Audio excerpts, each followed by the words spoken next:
8 kasakyanan nagkarambola sa diversion road sa Maa, Davao City kaganinang buntag. Dugang detalye sa report ni Jandy Esteban. Abang idong! My God! Nagtinabangay kini mga lalaki aron maabli ang pultahan ni ining multicab nga naipit sa duha ka sakyanan ug usa ka wing van truck sa diversion road sa Maa, Davao City pasado alas 11 Martes sa buntag. Kini human 8 ka sakyanan ang nagkarambola sa maong lugar.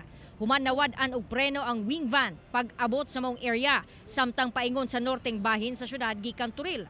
Una kunong mibangga sa usa ka bongo truck ang wing van hangtod sa nagsunod-sunod na og bangga sa uban pang sakyanan. Di okay man dito. Di anira ko na loose brake lang diha banda gito. Di na banda na siya ng loose brake. So, wala gi brake.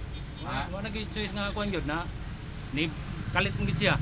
Nam problema usab ding taxi driver sang nitnihit pa ang pamasada na damay pagyod ang gimanehong unit nga dili na halos may tsura. Ni lagubura magkalit di. Wala pod. Nakaduaan mo kog bangga god. Mo nakabig na ko ang nobila dito sa Daplin. Mayo na lang walay naggrabihan sa itabo. Anay minor lang as per information sa husband nga buntis iyang asawa. Butog nagpadala pa to sa ospital. Pero kuan so far Wala man po ingon nga bleeding. Siguro na to after effects sa pagbangga. Kasong reckless imprudence resulting to multiple damage to property ug slight physical injury ang ipasaka batok sa driver sa truck.